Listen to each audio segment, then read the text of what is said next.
Shalom Pak Bu, Anda yang hadir maupun yang di rumah.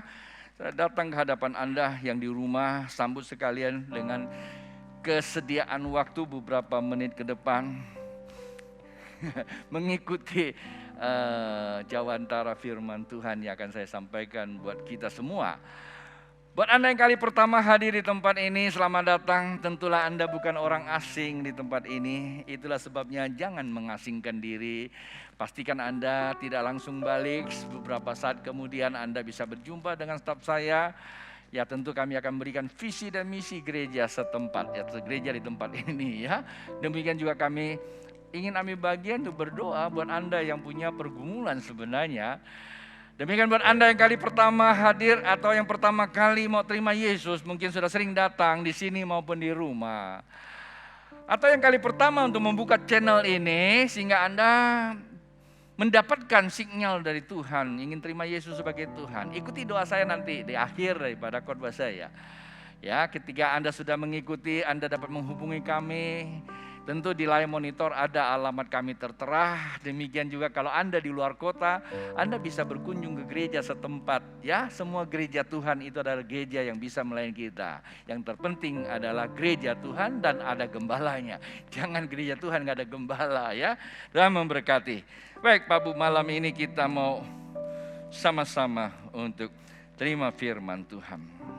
Minggu lalu kita sama-sama di sini belajar tentang suatu topik, yaitu energi pertumbuhan dan berbuah. Kata energi itu merupakan kuasa. Pertumbuhan itu adalah sebuah proses perubahan dari satu ke yang lain. Ada perpindahan nilai tentunya. Yang dulunya kecil sekarang jadi besar. Tapi apalah artinya besar?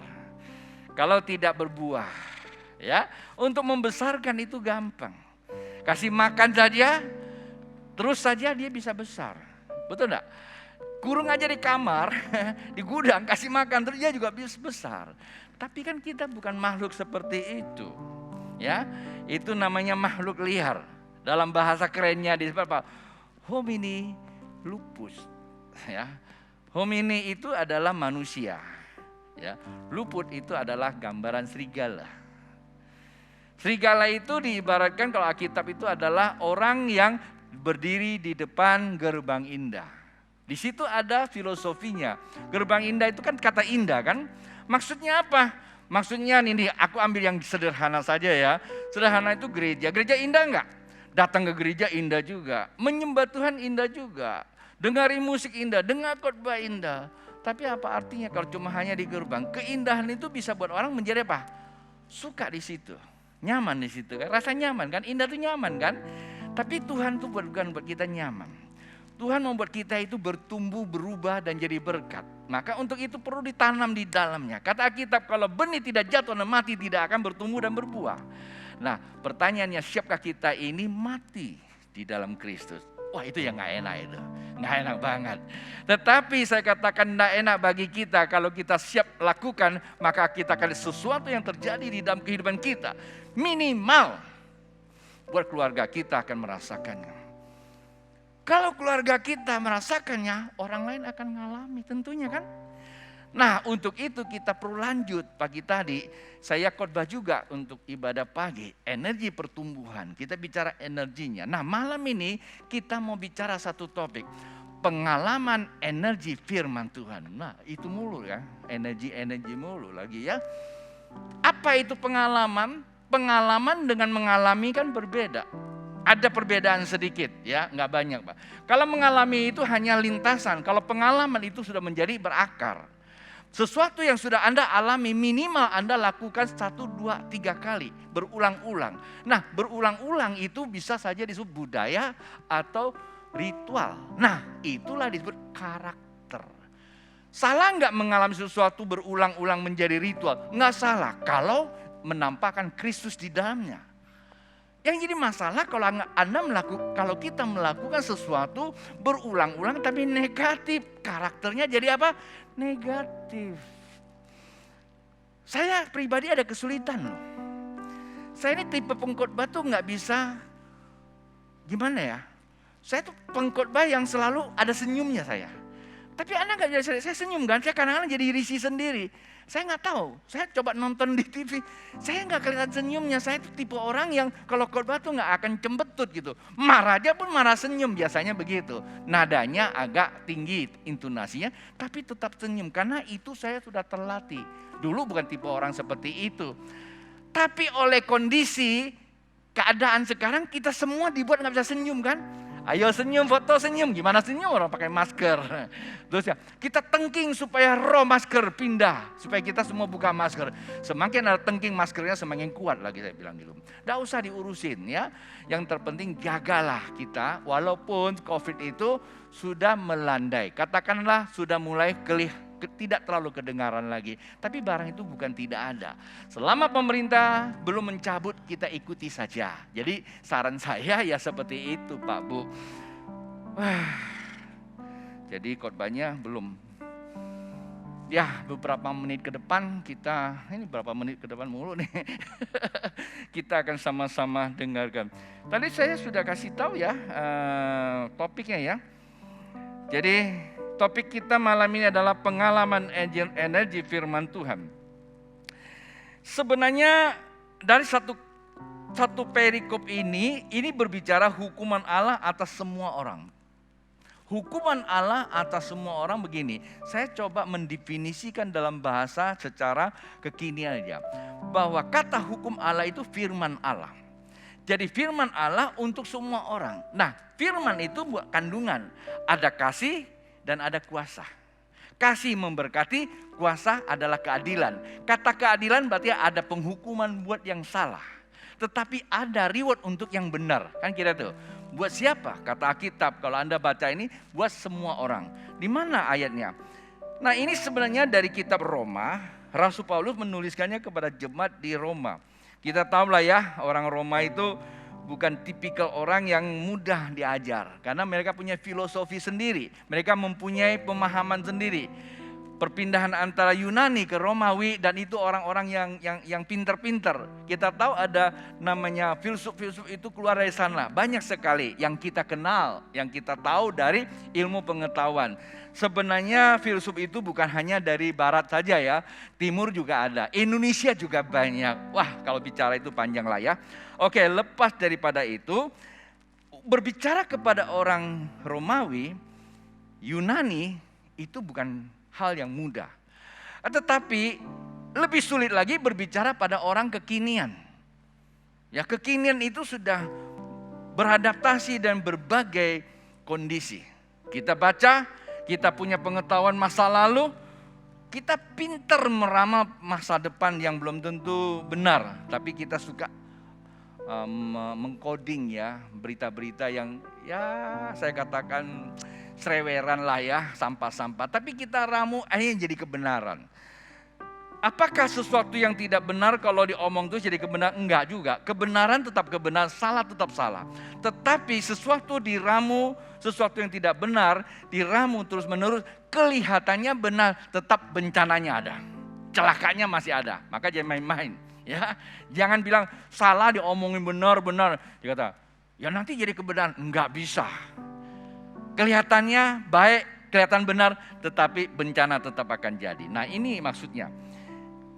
Dari perikop ini saya hanya akan ajak kita baca 2 ayat saja Pak Bu. Roma pasal yang kedua ayat yang ke-14. Kayaknya ayat ini juga sering saya kutip dalam versi-versi yang lain ya. Tapi biarlah Tuhan malam ini berbicara kepada kita.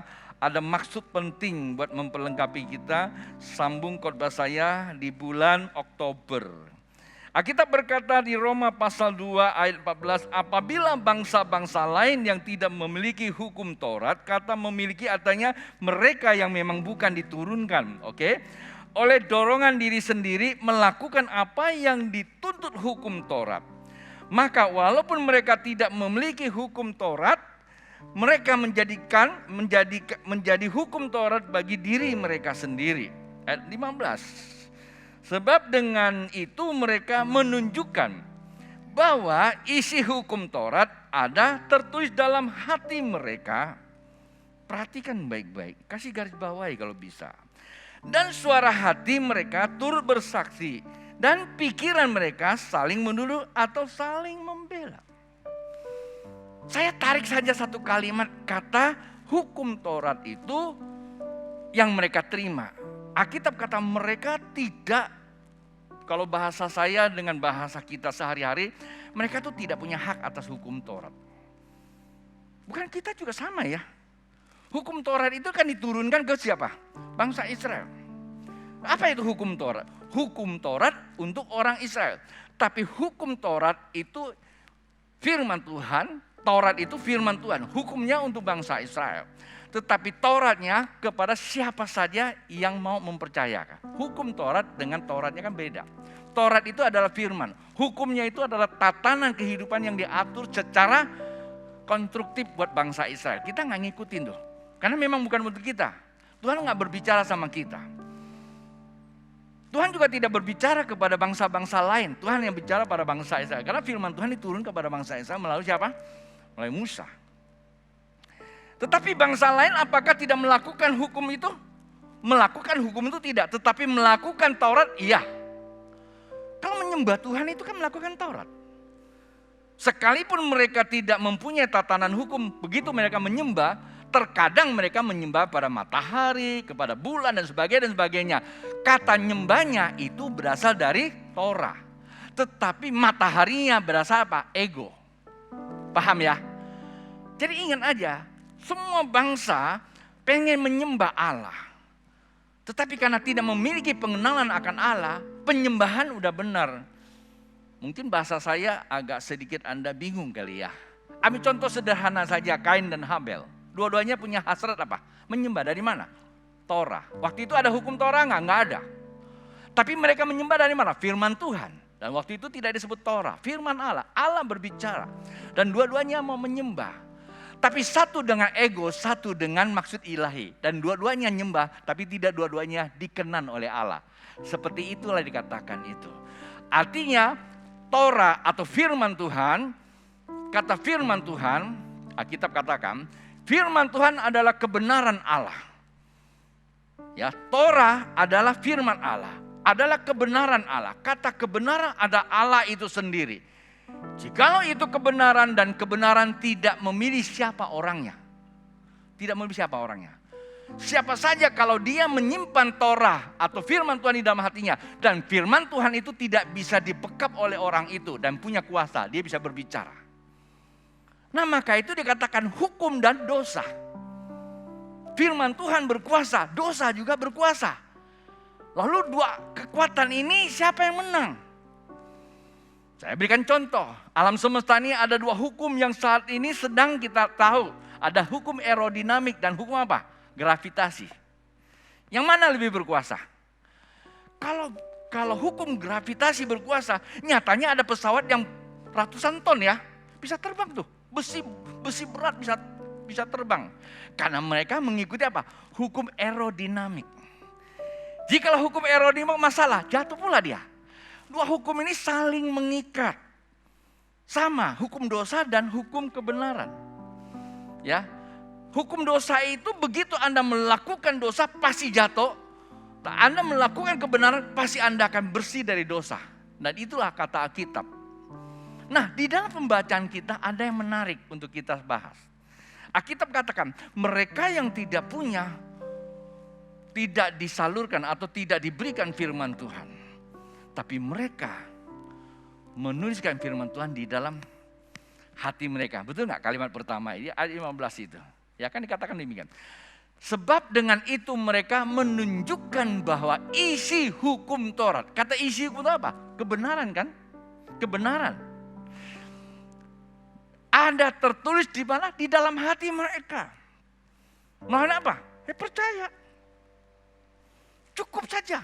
Anda percaya, kata Alkitab, barang siapa percaya dalam hati, maka firman Tuhan itu sudah ada di dalam hatinya. Dan firman Tuhan dalam hatinya yang kalimat kedua apa? Dan suara hati mereka turut bersaksi. Kalau tertulis di dalam hati, firman itu hidup, bersuara Pak Bu, bisa ngomong sama kita. Minggu lalu saya ngajar di sini ngapain? Imajinasi dan komunikasi. Tanam dan nyiram. Tanam itu kita sedang mengimajinir firman Tuhan yang dikatakan tidak realita di dalam kehidupan kita kalau kita lagi imajinir. Memang nggak realita karena janji Tuhan. Tapi realita dalam pikiran kita kan, kita bisa lihat Allah yang tidak kelihatan di dalam pikiran kita. Itu yang disebut apa? Kita mengimajinasi. Kita bisa menyembah Dia. Walaupun terkadang kita nyembah dengan gerak-gerik, nggak salah lah. Tapi sebenarnya bukan perbuatan kita gerak-geriknya. Waktu kita menyembah, roh kita sedang menyembah di ruang hadirat itu batin kita. Nah itu yang penting. Mana Tuhan hadir? Dulu di Gunung Gerizim, di Moria, ya, Bukit Sion, tuh Sinai. Tapi sekarang kan tidak di situ. Sekarang di mana Dia? Tuhan omnipresent, Maha hadir. Ya, Yehova Syama Maha hadir. Tapi hadirnya kan perlu dinyatakan. Kayak frekuensi radio dan TV kan Maha hadir juga. Di sini Jokowi lagi pidato ada, tapi Anda nggak bisa lihat. Nah, bagaimana cara Anda? Perlu monitor. Bagaimana kita lihat sorga sekarang? Batin kita, paham ya? Jadi firman Tuhan itu hidup Pak Bu, di sini apapun di rumah adik-adik saya. Jadi jangan meragukan. Buat apa kita ke gereja? Buat apa kita beribadah? Kita ke gereja, ke ibadah bukan karena kesenangan kita atau sekedar keagamaan, bukan. Kita menyadari mindfulness bahwa firman Tuhan itu hidup. Kita boleh nggak percaya, firman Tuhan tetaplah hidup. Bukan kita percaya lalu hidup, enggak. Lu percaya nggak percaya, Dia tetap hidup. Begitu udah dengar, sempat lu cuma dengar lagi tiduran, ya Anda begitu tahu, Dia akan hidup di dalam hati kamu. Maka itu perlu diperdengarkan. Saya ada kesaksian seorang sahabat. Sejak kecil dia dibawa ke sekolah minggu. Nyanyian semua ada firmannya. Begitu besar dia jadi preman. Wah, macam-macam ceritanya. Satu hari hampir liwat dia. Masuk rumah sakit. Sudah koma masuk rumah sakit. Dan memori pikirannya, ruang batinnya mulai muncul lagu-lagu penyembahan di sekolah minggu itu.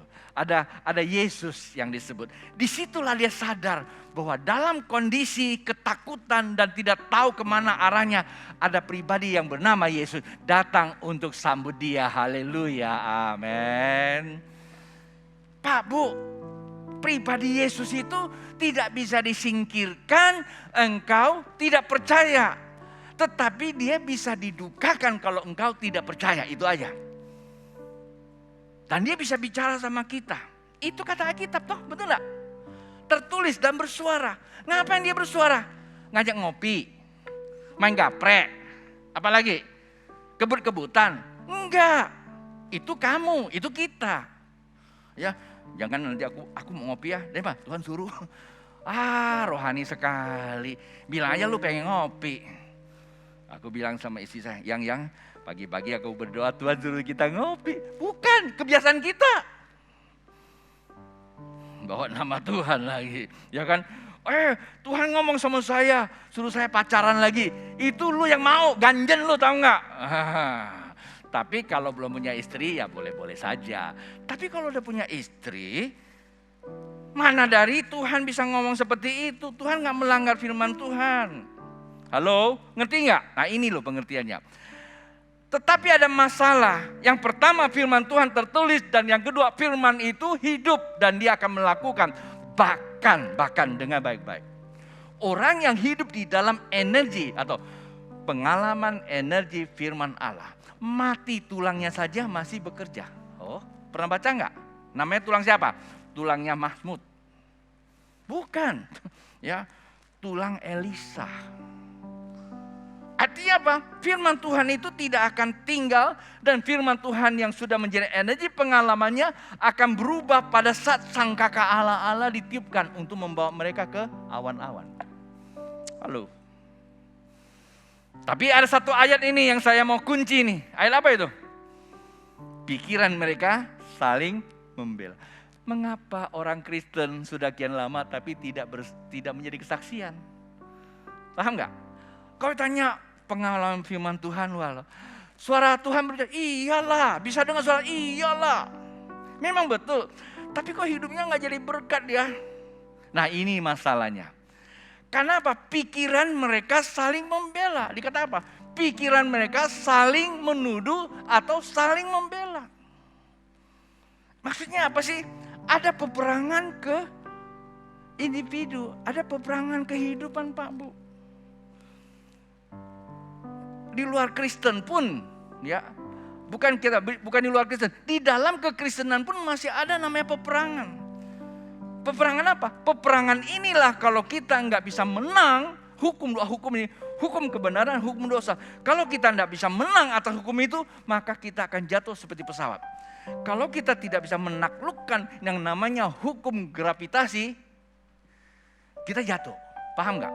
Pesawat kalau terbang dia tidak bisa mengatasi yang namanya hukum gravitasi, dia akan jatuh. Supaya dia tidak jatuh, maka dia harus membuat apa? Hukum aerodinamik. Bukan berapa besar pesawatnya, tetapi bagaimana gaya aerodinamiknya. Nah ini bicara tentang teknik nih. Oke? Sama Alkitab juga. Hukum kebenaran dan hukum dosa. Tetapi kenapa orang itu tidak bisa menjadi kesaksian?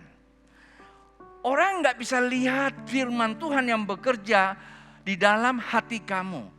Orang nggak bisa melihat suara Tuhan yang berbicara di dalam hati kamu. Mungkin kamu bisa nubuat, mungkin kamu bisa ngomong sana ngomong sini, kelihatannya kamu memang rohani, kita memang rohani. Tapi orang terkadang kan ngelihat itu. Orang lihat sikap perilaku kamu kan. Ngomong si Tuhan semua. Hari ini ngomong Tuhan ngomong, besok nggak tahu gimana gaya. Kan kadang kita bingung ya. Ngomong kemarin sama hari ini berbeda. Sikap perilaku nggak bisa jadi penjelasan. Apa yang terjadi? Ini yang disebut peperangan kehidupan. Di mana wilayahnya? Di situ dikatakan pikiran. Di mana dia? Nah, saya akan ajak kita memakai beberapa ayat firman Tuhan untuk memperjelas khotbah saya sore ini. Kita coba lihat di dalam Alkitab. Itu di Roma pasal yang ke-7. Ini yang bisa memperjelas peperangannya. Ayat 21 berkata begini Pak Bu. Roma pasal 7 ayat 21. Demikianlah aku dapati hukum ini. Jika aku menghendaki berbuat apa yang baik, yang jahat itu ada padaku. 22. Sebab di dalam batin aku suka akan hukum Allah. Kan sama kayak itu tadi kan? Tetapi apa yang terjadi? Ayat 20. Tetapi di dalam anggota-anggota tubuhku, aku melihat hukum lain yang berjuang melawan hukum akal budiku. Dan membuat aku menjadi tawanan hukum dosa yang ada di dalam anggota-anggota tubuhku. Itu kata Rasul Paulus. Tadi juga Rasul Paulus berkata bahwa firman Tuhan itu memang punya kuasa. Ada energinya, bisa berbicara sama kita. Pak Bu, bukan hanya dikhotbahkan. Khotbah itu bisa dikhotbahkan, tapi kalau kita sudah rajin, kita imajinasi, komunikasi, firman Tuhan itu berbicara sama kita. Tapi herannya kok enggak bisa berbuah. Karena Alkitab katakan tubuh saya ada sebuah hukum, namanya hukum dosa. Hukum dosa itu kebiasaan buruk yang sudah berakar berabad-abad, yang kita lakukan itu menjadi ritual hidup kita. Enggak salah ya orang makan nasi ya. Jangan saya ngomong gitu, Babe larang orang makan nasi. Anda kalau keluar negeri, tadi saya dengar Mbak Titi. Tahun 60 dibawa Presiden Soekarno keliling dunia. Beberapa minggu kemudian dia menjerit-jerit. Ya Tuhan, kenapa nggak pernah lihat nasi? Makannya roti, tadi aku lihat di TV gitu. Karena orang Indonesia biasanya kan makan nasi. Kenapa? Karena apakah makan roti, apakah makan daging, orang nggak bisa hidup. Buktinya orang luar negeri nggak pernah makan nasi. Kenapa? Makan roti, makan daging itu sudah jadi kebiasaan mereka. Udah menjadi darah dan daging. Begitu dia nasi malah dia nggak gitu doyan. Dia lebih suka namanya apa? Roti dan daging. Lah kalau kita ke luar negeri, saya pernah cerita saya ke Toronto kan, baru 2 minggu, 1 minggu lebih di situ nggak pernah ketemu nasi. Begitu lihat ada Kentucky, saya nggak pikir panjang, langsung kita naik. Nggak taunya kantor Kentucky, bukan jual Kentucky-nya. Ya kan? Karena sudah kepengen makan nasi, Pak Bu. Kenapa? Karena darah daging kita sudah kebiasaan. Itu yang namanya menjadi kebiasaan. Karakter kita, tubuh kita adalah karakter nasi. Saya ambil contoh aja. Sama dosa juga. Kita dari kecil biasanya dibiasakan melakukan perbuatan yang salah. Bohong dari kecil nggak usah diajarin, udah ngerti. Dan apalagi ada begitu banyak kesalahan yang kita terlatih jadi darah dan daging. Satu sisi kita ngerti firman Tuhan. Kita ngerti kesalahan, kita ngerti dosa. Di sisi lain kata Alkitab, niat aku ingin berbuat baik, tapi apa daya tubuhku tak sampai. Begitu aku lakukan itu juga. Saya sering kali berdoa, Tuhan, saya mau berkhotbah pelan-pelan aja. Ngomongnya pelan-pelan aja. Kayak bapak-bapak rohani saya yang usianya udah di atas 80. Katanya coba lu ngomong kayak begitu. Mungkin nanti 80 kali ya. Memang sudah tak berdaya sih. Saudara-saudara, firman Tuhan ngomong seperti begini. Saya coba tapi nggak bisa. Begitu naik ke mimbar baru ngomong berapa kalimat lupa semua itu. Bagaikan senapan mesin juga. Tapi saya berusaha latih. Ya sekarang agak lebih bagus ya dibandingkan mungkin 20 tahun yang lalu, lebih sadis lagi. Kalau Anda lihat saya, hasilnya si Gideon tuh. Nah sekarang saya bilang, Git, saya latih diri saya. Saya punya penguasaan diri. Ada intonasi ke atas, ada ke bawah. Senyumnya lebih banyak. Supaya apa? Biarpun orang gak ngerti dia senyum kamu pun dia udah enak aja. Kan yang penting kan enaknya deh, bukan pengertiannya. Karena pengertian dalam firman Tuhan, dalam teori psikologi itu cuma 7%. Senyum dan gaya itu mempunyai peran mencapai apa? Ya, 93%. 55 itu adalah gestur tubuh, ya, yang disebut apa? Body language, kemudian apa? Intonasi dan senyum itu 38. Maka Alkitab katakan hanya orang diam senyum-senyum aja seperti orang bijak. Dia nggak banyak ngomong kan, gitu loh. Ngomongnya, iya saudara-saudara. Saya punya mentor ya dulu. Dia nggak banyak cerita, dia baca Alkitab. Dia bilang begini, saudara-saudara, Sadrak, Mesak, dan Abednego, ya dimasukkan ke dalam perapian hura basaka takaraya rabaseka takaraya. Jadi gitu pula. Tapi yang hadir itu ribuan orang. Aku bilang, mana bagusnya ya? Tapi bukan soal bagus tuh ngomongnya. Dia itu bisa menarik orang itu suka, nyaman. Ketika nyaman orang gak percaya. Begitu percaya maju ke sini, belum maju aja sudah dijamah Tuhan. Bukan dia hebat karena kamu percaya. Coba kalau saya ngomong Anda percaya, Anda gak usah saya tumpangin tangan, Anda akan dijamah Tuhan. Bukan saya karena percaya. Maka kata Tuhan, imanmu. Nah itu dia. Kadang-kadang kita bangga banget ya. Itu gara-gara saya pelototin dia dijamah Tuhan. Nah itu jadi sombong. Salah Pak Bu. Buat orang percaya dulu. Cara gimana? Nah itu tadi 93% itu. Kita terlalu banyak ngatur kata-kata yang begitu. Wah bahasa semua keluar. Bingung dia. Cuma 7%.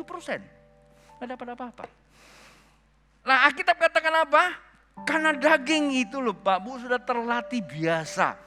Oke, saya akan, ini karena waktu jalan terus nih. Waduh. Dia 24 berkata, aku manusia celaka. Siapakah yang akan melepaskan aku dari tubuh yang maut ini? Hei Pak Bu, jangan anggap remeh loh kebiasaan dosa, benci, iri, marah, nggak bisa ngampuni, hati-hati. Begitu lihat si Kevin, langsung jauhkan diri. Itu reaksi kamu gak suka sama Kevin kan? Betul gak? Oh saya sudah ampuni dia. Ya ampuninya deket sama dia dong, ajak ngopi gitu kan. Kan enak gitu. Kalau Anda gak mau ngajak, Kev, traktir gua ngopi yuk. Kan enak gitu loh. Ini contoh, ini kan Kevin ada, saya suka pakai dia contoh. Kalau sama Prapto kan ini udah hopeng banget ya. Itu ya hopeng. Jadi, kita pikir nggak apa-apa. Alkitab kata celaka. Kalau kita nggak bisa berdamai sama orang, bagaimana kita bisa berdamai? Berdamai sama sorga, baru ada perdamaian pada diri kita sendiri. Perdamaian pada diri itu pengalaman, energi bisa kita bagikan. Ini pun mesti dilatih. Kita bilang, celaka siapa yang mau lepaskan aku? Siapa? Coba ayat berikutnya. 30 ayat 25. Syukur kepada Allah oleh Yesus Kristus Tuhan kita. Tidak yang bisa lepas. Kalau kebiasaan dosa kita. Tapi bersyukur kepada Allah oleh siapa? Yesus. Pertanyaan saya, di mana Yesus sekarang? Halo? Yesus kan di sorga. Betul nggak? Lah kalau dia di sorga gimana kita bisa lepas? Itulah sebabnya ayat ini bisa menolong kita. Yuk, ini panjang nih ayat ini. Efesus pasal 4 ayat 11 kita mulai baca. Efesus pasal 4 ayat 11. Dan ialah yang memberikan baik rasul-rasul maupun nabi-nabi, baik pemberita-pemberita Injil maupun gembala-gembala dan pengajar-pengajar, untuk memperlengkapi orang-orang kudus bagi pekerjaan pelayanan, bagi pembangunan apa? Tubuh Kristus. Bilang, tubuh Kristus. Yesus memang tidak ada di bumi. Dia di sorga, alam roh, hadir di tengah kehidupan kita. Tapi tubuhnya kelihatan. Tubuh Kristus kelihatan. Nah, kita teruskan lagi apa itu tubuhnya. Ayat 13, sampai kita semua telah mencapai kesatuan iman dan pengetahuan yang benar tentang anak Allah, kedewasaan penuh, dan tingkat pertumbuhan yang sesuai dengan kepenuhan Kristus. Sehingga kita bukan lagi anak-anak yang diombang-ambingkan oleh rupa-rupa angin pengajaran, oleh permainan palsu manusia dalam kelicikan mereka yang menyesatkan. Tetapi dalam segala hal, ke arah Dia, Kristus yang adalah kepala, dan padanya lah seluruh tubuh yang rapi, tersusun dan diikat menjadi satu oleh pelayanan semua bagiannya sesuai dengan kadar pekerjaan tiap-tiap anggota, menerima pertumbuhannya dan pembangunan dirinya dalam kasih. Apa ini?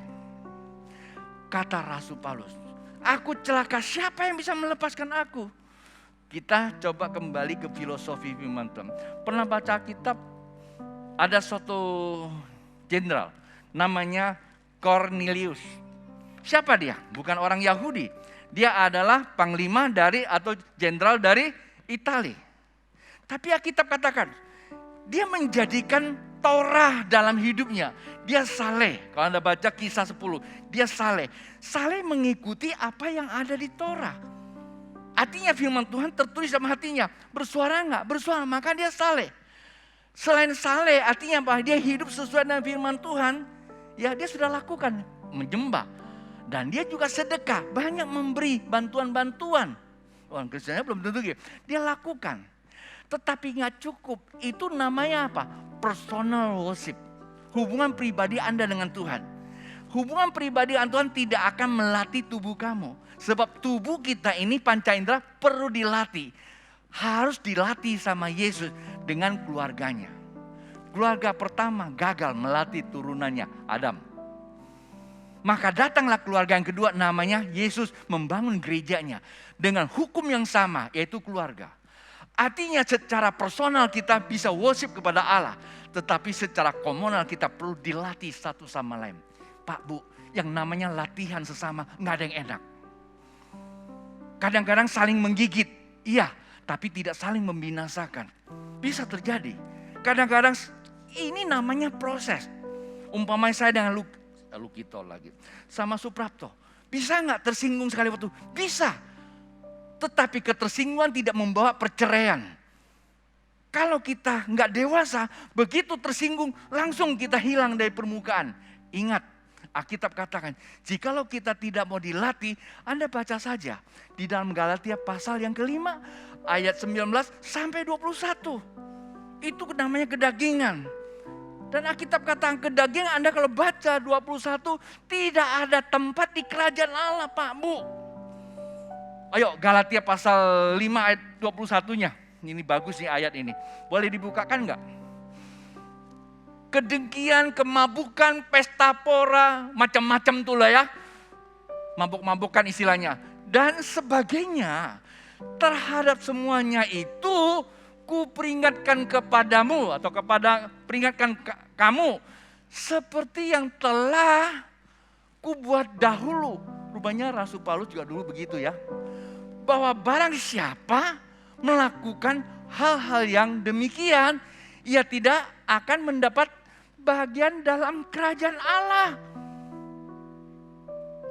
Memang kedagingan kita bisa membawa kita tidak masuk dalam kerajaan Allah. Saya tidak bicara surga. Saya bicara kehidupan sekarang ini adalah berkat kerajaan Allah. Tuhan kan, datanglah kerajaanmu, jadilah kehendakmu di bumi seperti di surga. Nah itu kita nggak dapat. Apa itu? Makanan yang secukupnya. Apalagi? Damai sejahtera, kasih. Apalagi? Tuntunan keilahian tidak bawa dalam pencobaan. Lepas dari yang jahat. Kita nggak dapat itu Pak Bu. Kenapa? Itu berkat kerajaan Allah. Damai sejahtera, kesukaan, kuasa, dan kelimpahan kita nggak dapat. Di sekarang aja kita sudah kere, apalagi akan datang. Ke surga ngapain? Istirahat. Nanti begitu kebangkitan terjadi, kita dicampakkan dalam kegelapan. Itu siapa? Mereka-mereka yang mati di dalam Tuhan memang ditampung. Penghakiman belum terjadi. Ketika penghakiman itu terjadi, Pak Bu, dengar baik-baik. Kata-kata, nyala engkau ke dalam kegelapan. Mereka yang hidup dalam kedagingan. Saya ingatkan aja. Jangan saya nggak nyampaikan. Saya sedang berbicara kepada jemaat Tuhan. Paham ya? Artinya apa? Memang betul. Kekristenan itu bicara personal kita sama Tuhan. Imajinasi dan komunikasi. Betul. Tapi kita tidak boleh lepas dari diri kita, namanya komunitas. Komunitas itu saling membentuk. Di mana kita dibentuk? Di keluarga. Maka kita dilahirkan jadi manusia dari keluarga.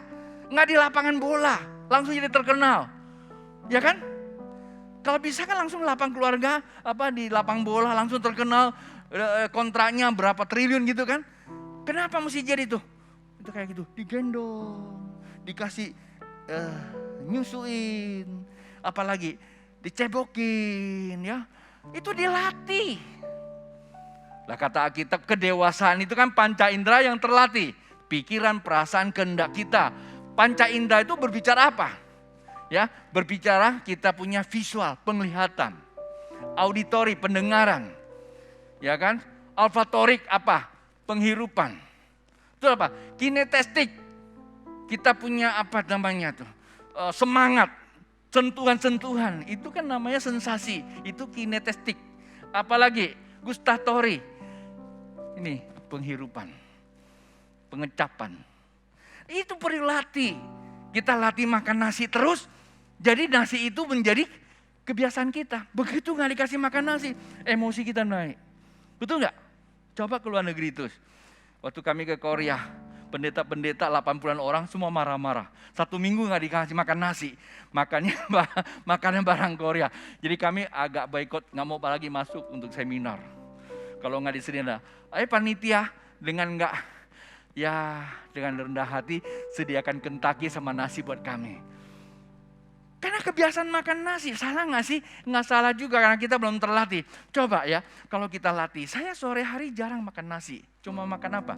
Makan koker aja. Cukup, udah biasa, udah enak kok. Kadang-kadang saya kasih daging, kadang-kadang saya kasih susu, kadang-kadang gak kasih apa-apa. Sudah dibiasakan, enak aja tuh. Coba kalau Nyak suruh.